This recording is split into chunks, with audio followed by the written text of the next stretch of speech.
اكل منه راه مزيان.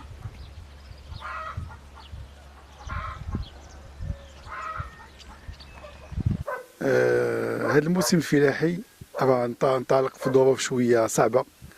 هاد الامطار الاخرى اللي طاحت هي اللي شويه راها انتعشات انعشت هاد الوسط الفلاحي. الفلاح حس بشي خير، وخا الكميه مازال قليله، باقا ما وصلتش 40 ملم، ولكن الزرع راه غادي ينوض عليها وغادي ديماري، ولكن راه كتبقى غير كافيه. الا جات شي امطار في المستقبل القريب راه الموسم غادي يتعالج. كانت تعطلت الامطار غيكون شويه هذا، غيكون شويه غيتعطل شويه لا لوفي ديال الزرع. بالنسبه للفلاح فهو كيمر حتى هو بظروف صعبه، سنتين ديال الجفاف وجائحه كورونا، ف لاكيس ديالو ما فيهاش حتى درهم. قروض القرض الفلاحي ما كيعطيش الفلاح، لانه اللي كيجي المجتهد راه كياخذ، الفلاح اللي ما خلصش في الفلاح ديال البور ما خلصش ما كياخذش. دونك نتمناو يكونوا شي شروط تخفيفيه ولا شي تاجيل باش الفلاحين ياخذوا قروض جديده باش يواجهوا بها التكاليف ديال الموسم الفلاحي. بالنسبه للماشيه، فالماشيه راه الفلاح مصيب ليها جهد، موال راه كيبيعها ويمشي، كيعطيها كتاكل اكثر منه. كاين البقره اللي كتاكل دابا 1000 ريال في النهار، والفلاح ما ياكلهاش ووليداته. الباله 900 ريال، كلشي الالاف غاليه. الحليب في ثمنه الحال كاع قل من الثمن اللي كان موالف هاد عامين. دابا راه كاين ظروف صعبه كيعانيو فيها الكسابه ديال المنطقه، وراه مشبتين ببهيماتهم باش ما وعندهم عمال بوليداتهم خدامين معاهم، ما كيفرطوش فيهم باش الامور تبقى غادامه. راه الفلاح راه خاسر الا دار البيلون ديالو وكان يحسب خدمته وخدمه ولادو وخدمه مرته، راه ما غاديش يزيد تنهار. دا من ناحيه. وبالنسبه للفرشه المائيه، هي الفرشه المائيه الحمد لله الماء راه هذا هي، واخا نقصات وضعفت راه باقي شويه.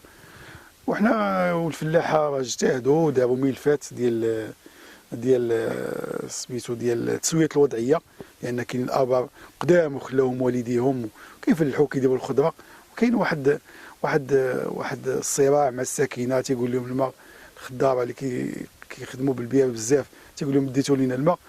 وهو كاين صراع اللي هو مره كيكون منطقي، مره كيكون غا ضد ولا سياسي ولا مي. على العموم فاحنا نتمناو الدوله دير شي حل اخر باش الناس تبقى تسقي.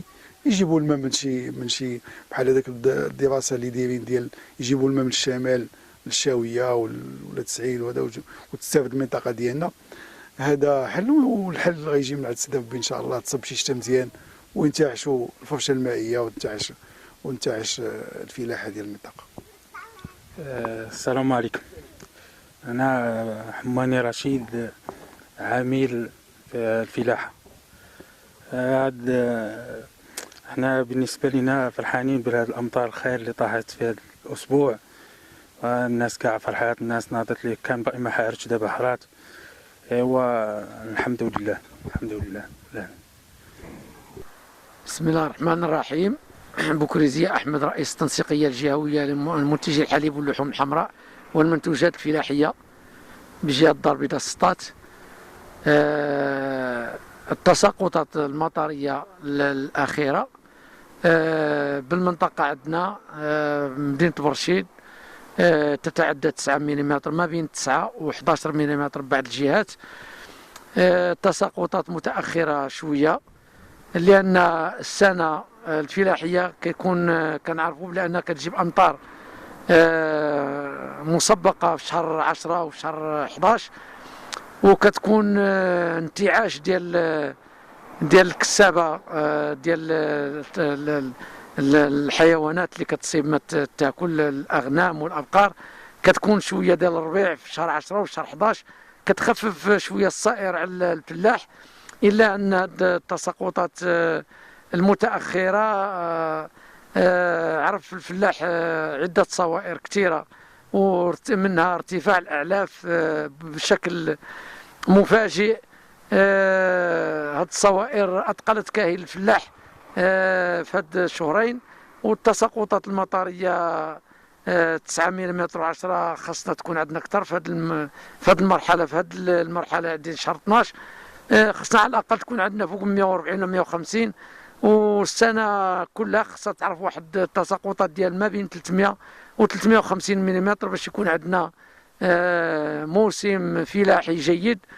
فكنتمناو من الله أن تكون هذه السنة ممطرة وجيدة باش تعوضنا في السنتين الماضيتين، ونعملوا تحسب كذلك السنة إذا كانت غير ممطرة، فخص الحكومة ووزارة الفلاحة تاخذ تدابير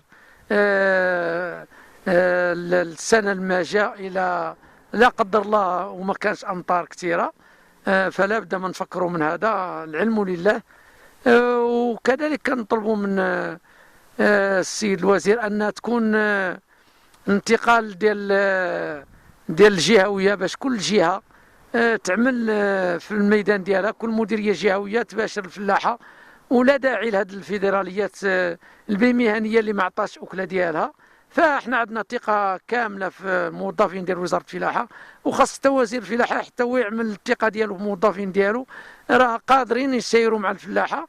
وهاد الفيدراليات اللي ما عملت لا تكوين لا تأطير للفلاحة، فالمديريات الإقليمية والجهوية قادرة باش تنسق مع الجمعيات والتعاونيات، وخاصة المكتب ديال الاستشارة الفلاحية، المكتب الوطني للاستشارة الفلاحية راهن الفلاحة بإمدادهم بدورات تكوينية وتأطيرية، وما نبقاوش نعاونوا على الفيدراليات ما عطاش أكل ديالها. فنرجعوا الثقة ديالنا في الموظفين ديالنا ديال الفلاحة، ونعاودوا نصلحوا ما فات، وإن شاء الله يكون الخير. وهذه رسالة ديالي ربما تكون توصل لوزير الفلاحة، عرف اش الباب اللي تكلمت فيه، راه مصلحة البلاد.